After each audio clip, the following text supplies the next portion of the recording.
Gunung Lawu merupakan gunung yang dikenal karena sejarah, misteri, serta pesonanya. Salah satu kisah nyata pendaki yang tersesat di pasar setan di Gunung Lawu adalah bukti betapa mistisnya gunung itu. Seorang pendaki asal Tangerang yang bernama Faris, menceritakan pengalamannya saat mendaki gunung tersebut. Disebutnya jika dia ditawari makhluk halus penghuni pasar Dieng atau yang kerap disebut pasar setan itu. Menurutnya, salah satu yang membuatnya tertarik untuk mendaki gunung itu adalah, karena gunung tersebut dikenal sebagai Gunung Purba. Nah, gimana ceritanya? Yuk simak video berikut. Pagi hari sekitar pukul 9 waktu Indonesia Barat, dirinya bersama rekannya melakukan pendakian ke puncak Gunung Lawu. Dari awal pendakian hingga ke pos 2 semuanya berjalan lancar. Saat tiba di pos 3 Gunung Lawu, Faris melihat sosok perempuan yang mirip perempuan yang dilihatnya di awal pendakian. Meski merasa ada yang mengikuti, Faris tetap melanjutkan pendakian ke puncak Gunung Lawu. Tiba di pos 4, Faris bersama kawan-kawannya melihat sosok orang berbadan besar berjalan ke suatu tempat membawa senjata seperti palu besar. Senjata itu dibawanya sambil dipinggul menuju ke suatu tempat. Faris berpikir mungkin itu hanya halusinasi, tetapi rekan-rekannya juga melihat apa yang dilihat oleh Faris. Dan mereka semua diam di tempat sambil lihat satu sama lain, gak ada yang berbicara sama sekali. Pukul 19 waktu Indonesia Barat, rombongan Faris itu memutuskan untuk menginap di jalur pendakian Gunung Lawu, tepatnya di bawah plat pasar Dieng. Disinilah pendaki ini mendapatkan pengalaman horor yang tak dapat dilupakannya.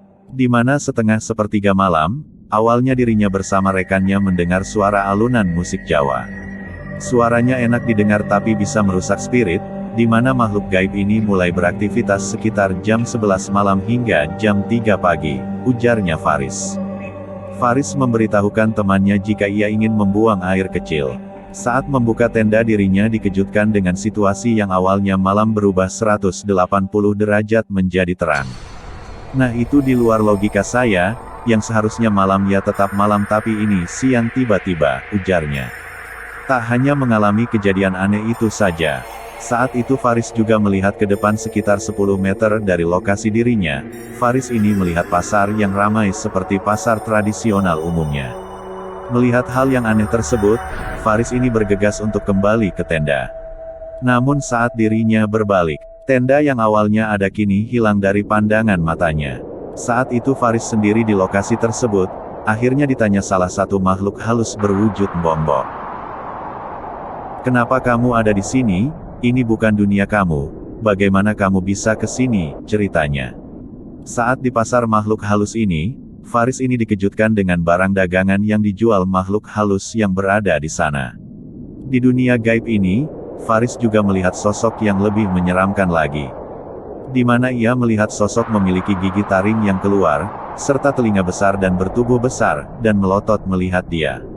Ada makhluk halus yang menawarkan Faris untuk tinggal di area tersebut, karena takut Faris lari dari lokasi pasar ini, dan bertemu sosok-sosok yang menyeramkan dan mengakibatkan Faris tidak bisa kembali ke alam dunia. Beruntung dirinya bertemu sosok makhluk halus yang berbaik hati, yang mengembalikan dirinya ke dunia nyata. Dan setelah itu Faris akhirnya tertidur di salah satu gubuk yang ada di sana. Ketika bangun Faris sudah berada di depan tenda, dan waktu itu juga Faris langsung memutuskan untuk turun.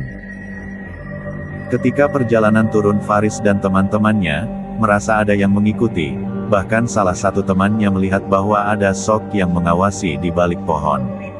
Setelah sampai di base camp Faris langsung menceritakan apa yang dialaminya semalam. Bahkan teman-temannya pun juga punya cerita mistis sendiri-sendiri. Dan alhamdulillah Faris dan kawan-kawan pulang ke rumah dengan selamat. Nah, itu dia kisah pendaki yang mengalami hal mistis di Gunung Lawu.